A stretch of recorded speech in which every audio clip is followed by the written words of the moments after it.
You can hear it again if you like. So section 2, we had this question, who was Tokugawa Ieyasu? What did he have to do?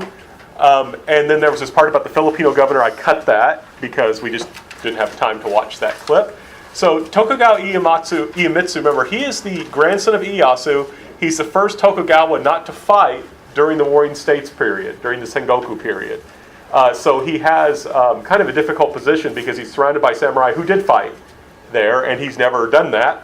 And he needs to set up a system to maintain stability and peace, right? He has to figure out how to solidify the Tokugawa's power over money, muscle, and myth. And he's the guy that's presiding over most of that early development, the solidification of the status system, the development of roads, the alternate attendance system, and the persecution of Christianity. And he does all those things successfully, right? He manages to be able to do that. And for people who are furiously copying down the PowerPoint, I will put up this PowerPoint, and also these are all old ones, are all on Blackboard, so just keep that in mind.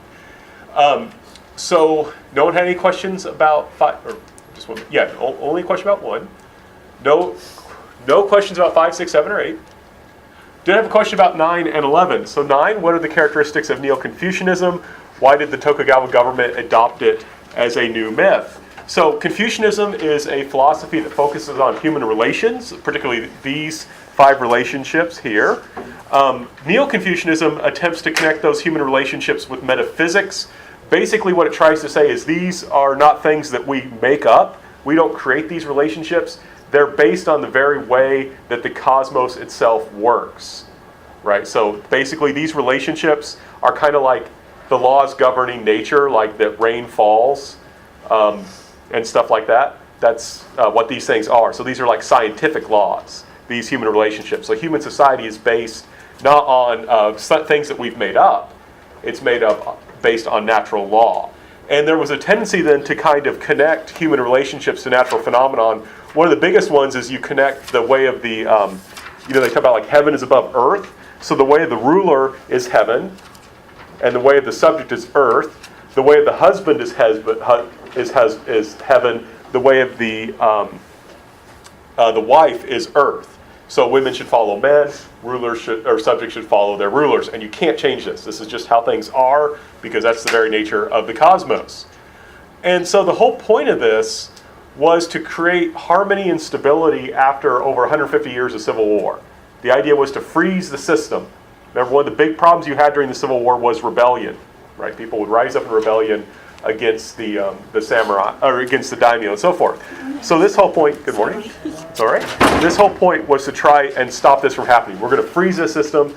Everyone's just going to be happy in their places. You can't challenge it because that's like yelling at the rain for falling, right? It would be like challenging this system.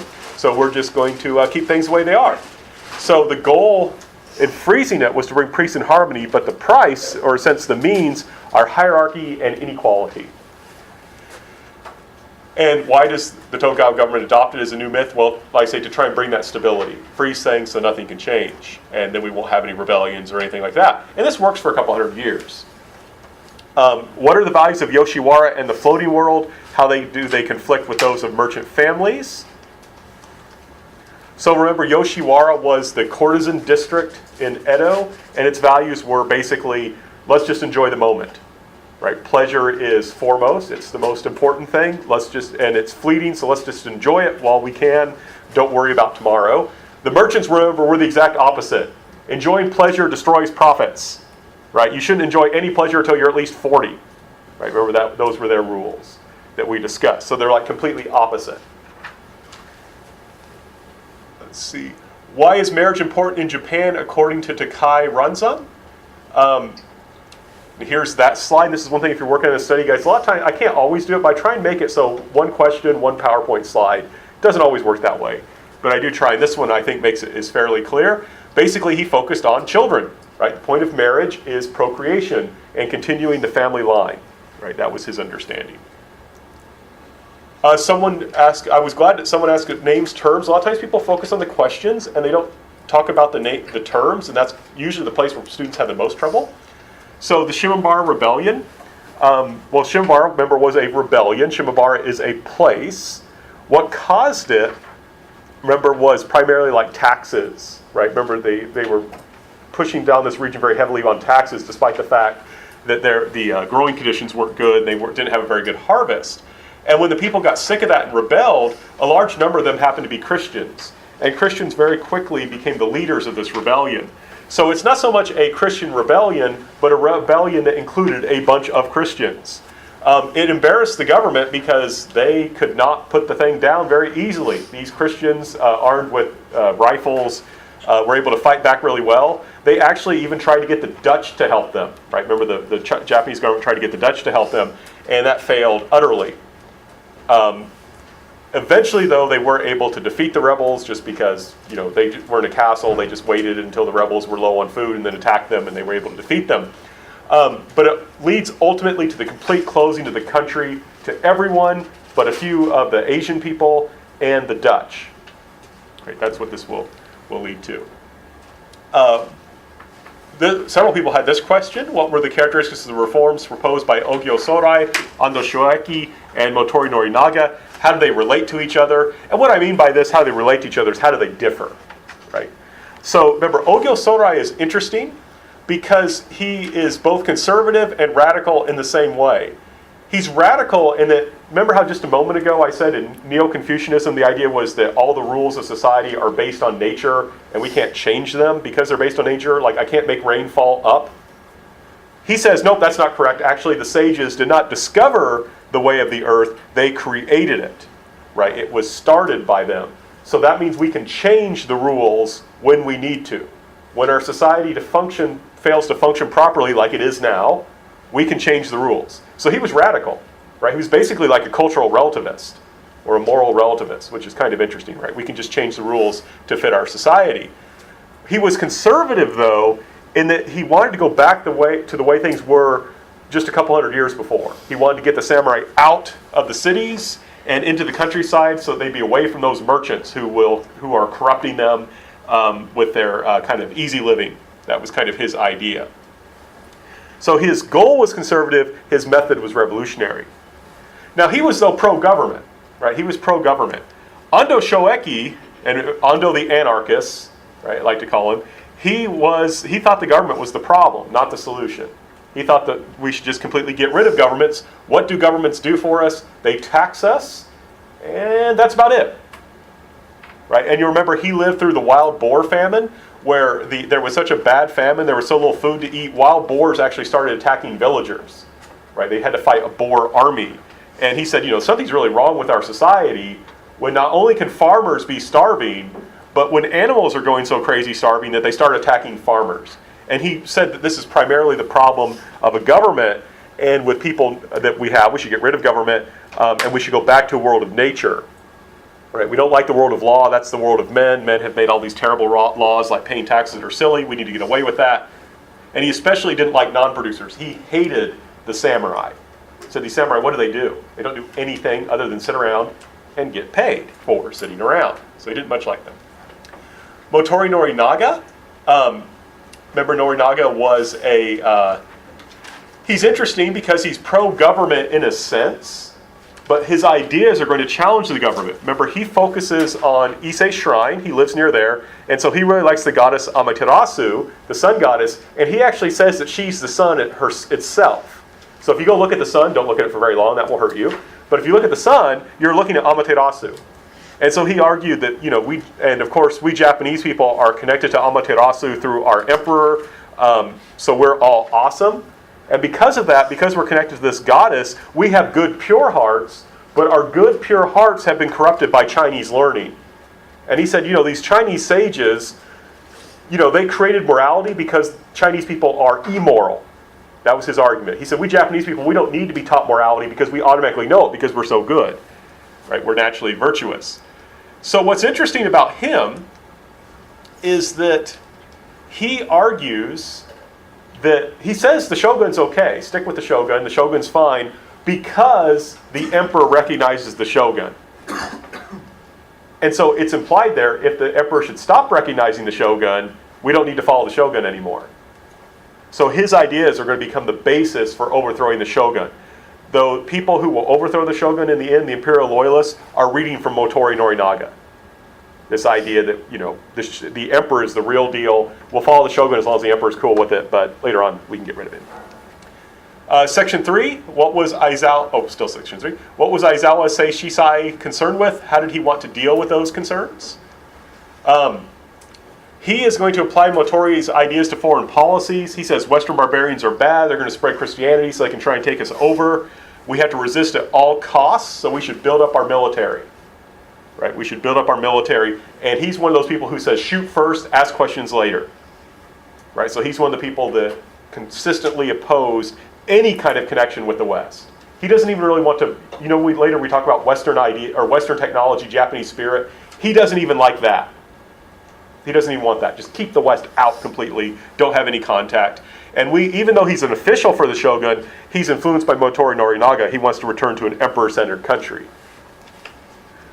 What were the characteristics of Japanese diplomatic relations following the opening of Japan? What did the treaties of Kanagawa and the Treaty of 1858 do? Usually this is the one time I'll refer to a year. I don't ask you to remember a lot of years, but if the question refers to a year, then you'll need to know the year. What did the Japanese lose in these agreements? What did it gain? What happened after them? So the Treaty of Kanagawa is the treaty that's signed right after Perry returns. It allows diplomacy, but not trade. Right? The Japanese they think that if they just have diplomatic relations, they can keep the West away. We'll just talk, but we're not going to let you have a lot of merchants around here. But Townsend Harris is able to push through a treaty in 1858 that includes trade. Right? That includes trade. And it will open not all of Japan, but some parts of Japan. And like I said, this is an unequal treaty, right? Japan is going to be the loser in this treaty. So Japan in this treaty has to accept extraterritoriality. That means Americans will be governed by American laws if they're in Japan. They will also they won't be able to set tariffs. Remember, tariffs are taxes on imports. And of course, one way to stop your economy from being destroyed by foreign trade is to set those taxes high. Well, Japan is not allowed to set the taxes where they want to.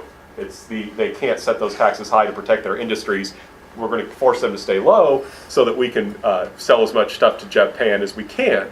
In addition, if the Japanese make a deal with another foreign country that we like better, we get it. That's in the treaty, right? And it says if you make a treaty with someone else and we like it, we get those advantages too.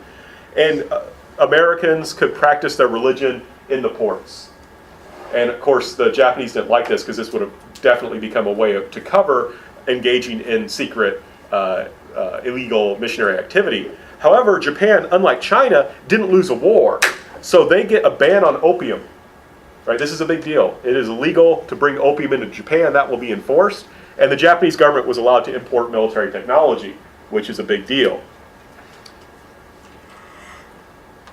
So let's see, make sure I got. Oh, what happened after them? A lot of people were angry at the shogun.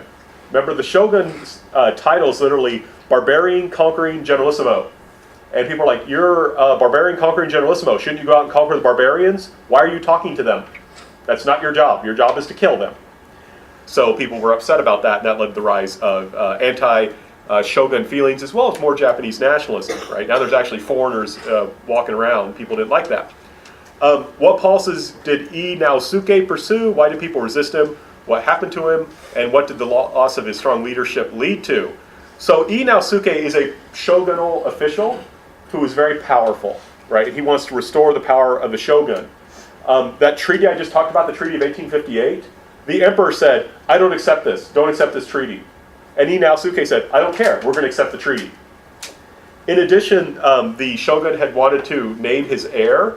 And the emperor usually just always accepted that. But the emperor said, no, I don't like that guy. I want you to choose someone else. So the emperor is trying to assert his power. The emperor is trying to assert his authority. And Naosuke says, I don't care.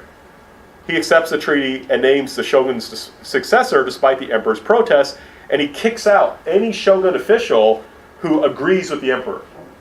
So he's trying to solidify the power of the shogun, and he's good at that for a couple of years, and then he's assassinated by Shishi in 1860. And I have to tell you, I apologize, I forgot to tell you, there's a really funny story about his assassination, which itself sounds really absurd, right? Funny story about assassination. So he's just basically crossing a bridge, and a bunch of guys just in the broad daylight just attack him and cut off his head. And very quickly they're arrested, and his body's taken away. And of course this throws the shogun into a panic. Everyone's like, oh my gosh, what do we do? Like, this major official just died. And people had heard there was attack, and they were like, so what happened? Is he okay? You know, we heard there was an attack. And the shogun's response was, his condition is stable. Because he's dead, right? You know, he can't get any deader. But to play for time, they said his condition is stable. So this is going to seriously weaken the shogun. In 1862, the shogun will cancel the alternate attendance, right? Remember, that was this rule that all the daimyo had to visit the shogun every year and stay in Edo for a year, Tokyo, and they had to leave their families there, and that was a way of controlling them. They get rid of that in 1862, which means that now they can safely rebel because the shogun doesn't have their family as hostages anymore. Ostensibly, they say this is so that they can save the money to use on national defense, but this shows how the shogun's losing his muscle. Let's see, what policy did Yoshida Shoin want to pursue towards the West? Why? How is he remembered today? How is he remembered today? Fondly, right? Remember we watched the video of all the cute little kids talking about how they want to be shishi? Obviously, they reinterpreted what being a shishi means. They weren't training them to be assassins. Though there is a Japanese anime about assassination called Assassination Classroom, where the students are trying to kill their teacher to pass the class. It's a great anime. Don't try that here. So he's remembered fondly. Yoshida Shoin, though, remember, he was the guy that said, Japanese spirit, Western technology. He actually tried to swim out and get on Perry's ship so he could learn more about the West. And that didn't work out so well. But then he gets exiled for doing that and becomes a teacher. But that's his argument. Let's learn Western, the technology of the West, not because we especially like the West, but because we need to beat them. Right? We need to learn their stuff so we can use it against them. He's not like Fukuzawa Yukichi. Remember, Fukuzawa Yukichi's very much interested in Western civilization, even though he's sometimes ambiguous about it.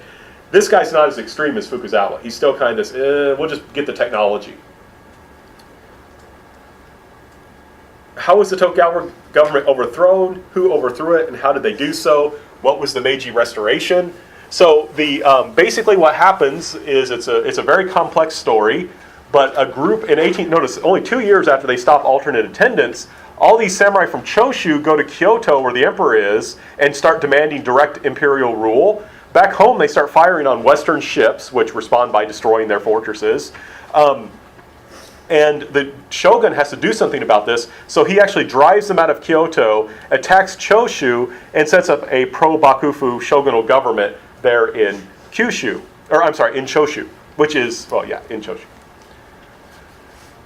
So the problem is, though, then there's a civil war in Choshu between the pro-shogun, anti-shogun people in Choshu. The anti-shogun people win, the pro-imperial people win, and they engage in economic reforms. They get a bunch of weapons from the Westerners, including possibly the South Carolina guy, Frederick Jenkins. And through a kind of, so they start rearming and getting ready. The shogun then attacks Choshu. The shogun then comes down, marches down, attacks Choshu because they just kicked out a pro-shogun government, and utterly fails.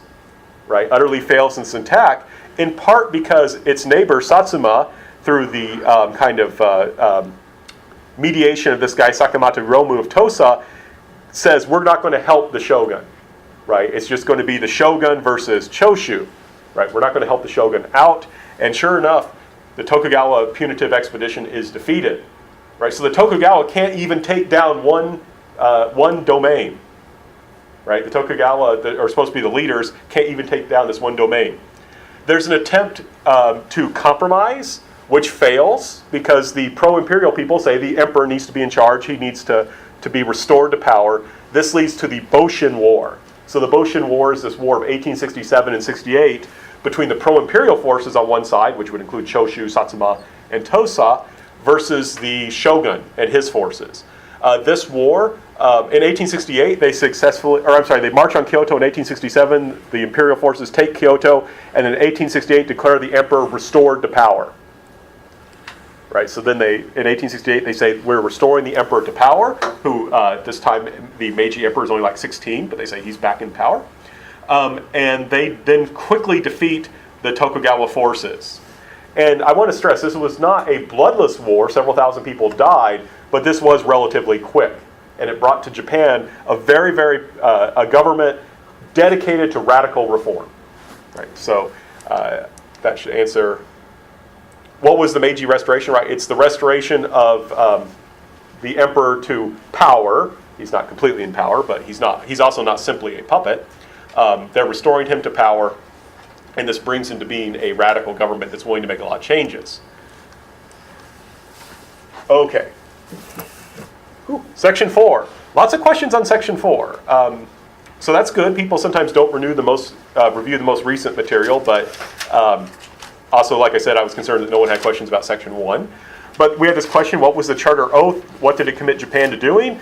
All this stuff. I won't read through all of them because this is simply a slide that you can look at. But the key thing is, pretty much everything's based around ideas of making things more democratic, making things more equal, getting rid of status distinctions, making reforms in line with natural law or civilization, and even being open to learning from the outside world. And all of this is being done, though, fundamentally to strengthen the nation. How did the Meiji Emperor's appearance change over time? What purposes did he serve? How was the Meiji government's understanding of the emperor popularized? Well, remember, he starts off looking like this, and he goes to this, right? So he's moving from this kind of feminine, passive figure connected primarily to religion, right? And you can't run very fast in that, to a dynamic, manly, he's got a beard now, figure who's very Western, right? This is not a samurai sword. This is a cavalry saber, right? And it shows this kind of dedication also to military power. And like I said, this was successful because he's getting an award from the English, and they'll actually have an alliance with the English in 1902. We'll talk more about that later. And I've tried to stress he serves three very important purposes. During a time of great change, he gives Japanese people a strong identity around which they can unify. Right? We Japanese people, we need to stick together and work hard together in order to save our country. And he's able to justify reform then.